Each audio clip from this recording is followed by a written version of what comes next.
Key point 1. Money unlocks hidden talents for a fulfilling life. To many, poverty is a sign of a righteous and modest life. However, this outdated and harmful stereotype keeps us from having fulfilling and successful lives. We only develop our potential and discover our hidden talents if we have the money to do it. Money also offers freedom of choice. When we don't buy something, it's not because of our lack of resources, but because we consciously choose not to. Development is the main goal to pursue. 3 entities form the basis of our existence: the body, the mind, and the soul.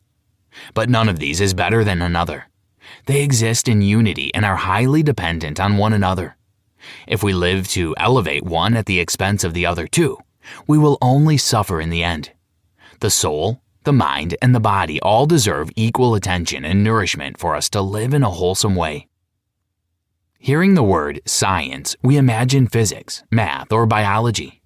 However, Wattles believes that getting rich also pertains to scientific knowledge, as it has rules and laws we should follow and obey. These rules govern how we acquire riches, so we should learn them. Anyone can acquire wealth with mathematical certainty.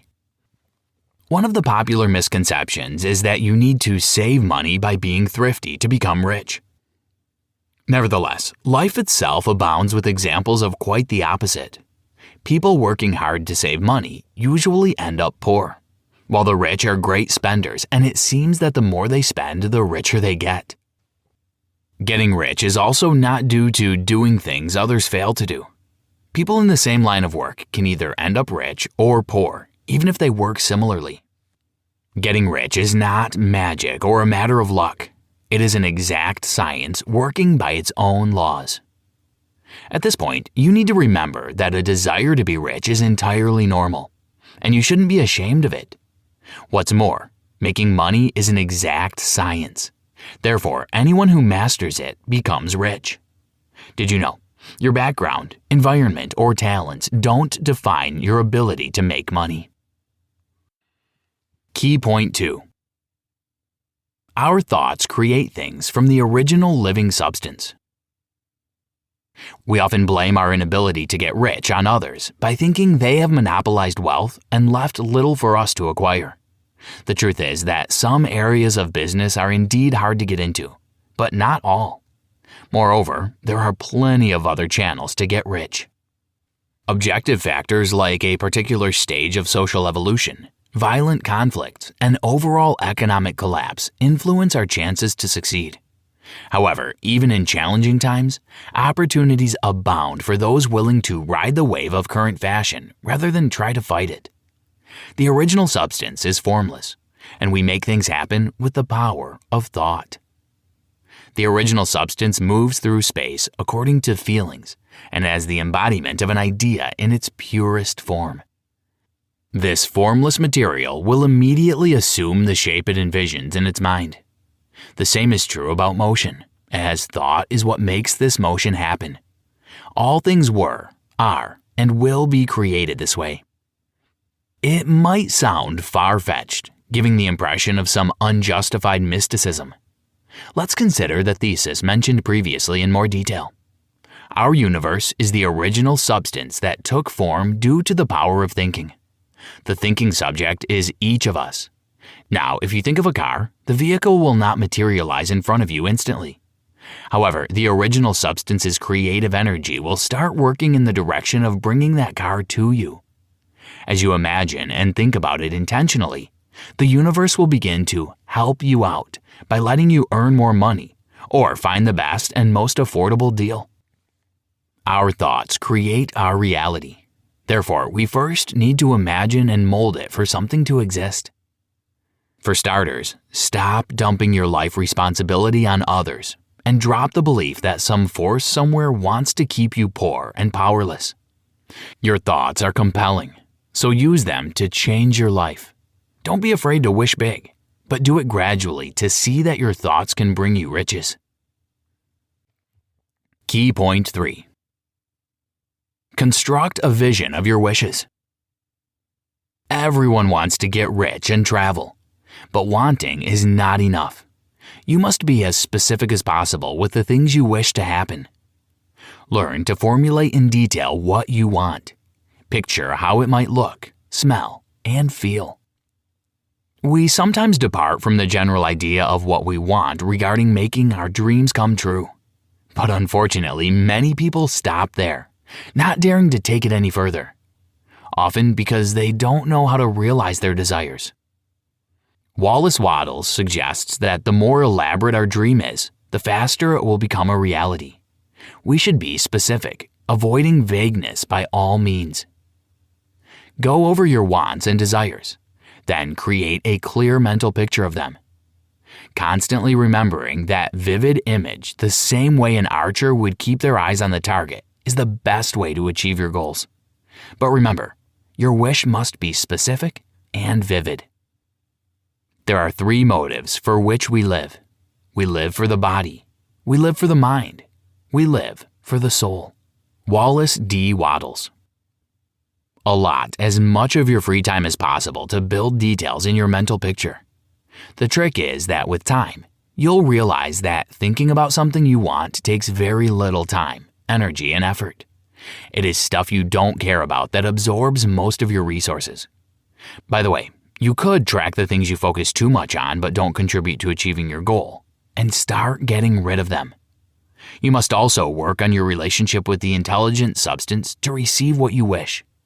Gratitude is most vital. Being thankful for your wealth will attract more money and keep you from dissatisfaction. Remind yourself to express gratitude for every nice thing. Your mind will be healthier and more positive. You'll learn to notice the silver linings instead of worrying about your downfalls. And once you see the good in the world, more good will come to you. Did you know every wish is the effort of an unexpressed possibility coming into action? Key point 4. Direct your willpower toward your goals only. Compelling people to act against their will, both mentally and physically, is wrong. When you apply your physical force to make people do what you want, you reduce them to slavery. The results will be the same as you try to influence them mentally. The only thing that differs is the method or the how, but the principle is the same. Obtaining something from people by exerting your mental and physical power is apparent robbery. Even if you only wish for another person's good, you have no right to exercise your power over them. One common mistake many of us make is trying to force the universe to make our dreams come true through our willpower. This endeavor is childish and wrong in its premise. Wattles uses a metaphor for someone who attempts to trigger rain through their willpower or cajole God into realizing their wishes. But there's no need, because the original substance is friendly and accessible.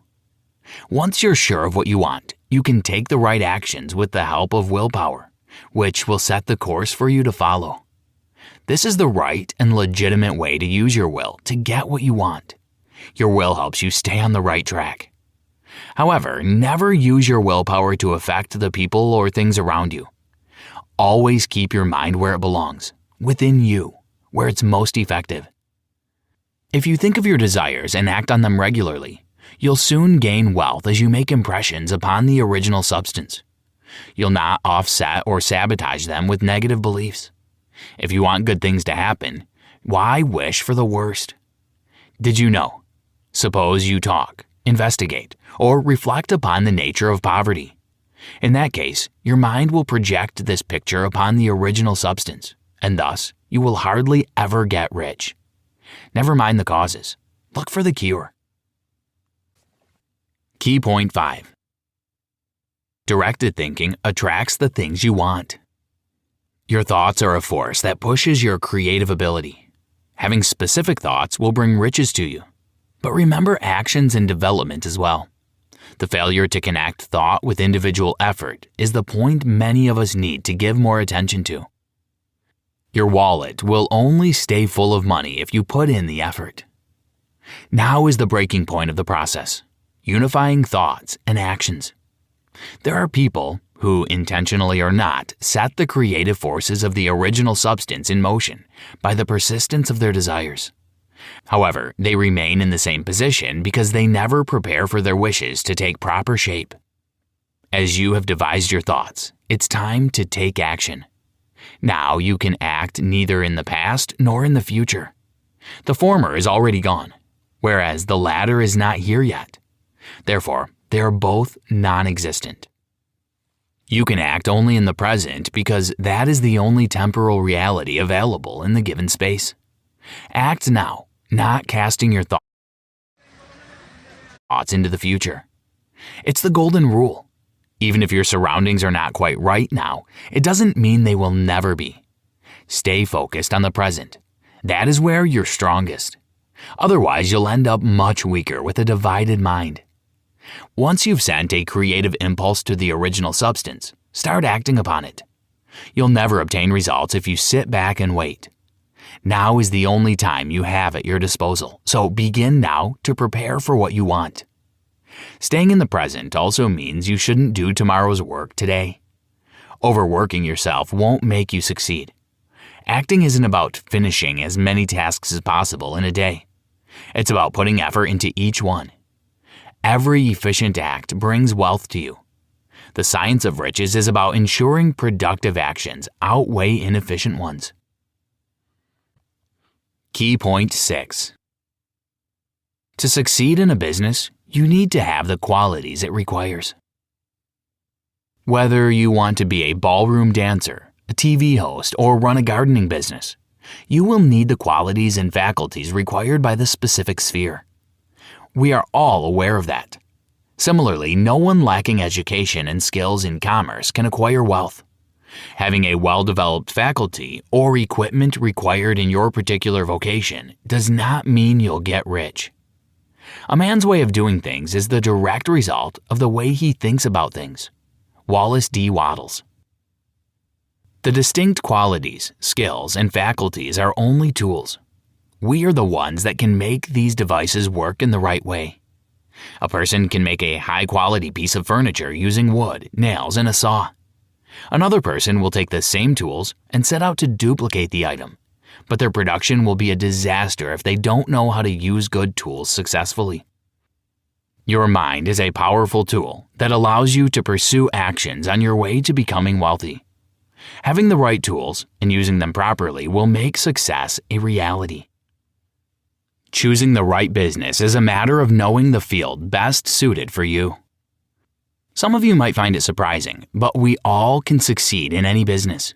Even if we don't have talent, we can develop it and nail the sphere by learning to use new tools as we progress through life, rather than concentrating on just those we were born with. You can gain wealth quickly if you put in the right effort and do the business to which you are best fitted. But do what you want to do because life is about doing the work where your heart lies. You'll never be entirely content with working towards a goal you don't care about. It is, of course, not guaranteed that you'll only do what you want, but your wish to pursue something means you have the strength to succeed. Conclusion. Getting rich is an exact science, as it follows cause and effect logic and operates by functional laws. To begin with, we need to understand that everything in the world comes from the original substance, which is eternal yet formless. Our thought makes it take shape and produces the world of visible phenomena. Therefore, when we think of our dreams and use our imagination, we shouldn't concentrate on the negative stuff, as it may become our inevitable reality. Having realized the immense power of thought, we probably assume the amount of responsibility that comes with it. Many are afraid to take it. Thus, their dreams and aspirations never become a reality, smoldering somewhere at the back of their mind. These people blame the external world, God, the bad economy, and so on for their failed strivings. Taking responsibility for what you want is hard, but it repays 1,000-fold. There's nothing wrong with wishing to be rich because money is the energy that fuels us in the pursuit of happiness. Anyone can be rich. First, imagine in the slightest detail what it entails for you. Then, as your mental picture is ready, go ahead and start implementing it, step by step, detail by detail, just like you have envisaged. Take action and work towards your goal. Try this. Be mindful of how you talk. Try not to speak of yourself and anything to do with your business in a negative, hopeless way. Do not accept failure as a potential outcome. Shape your reality by the words you use.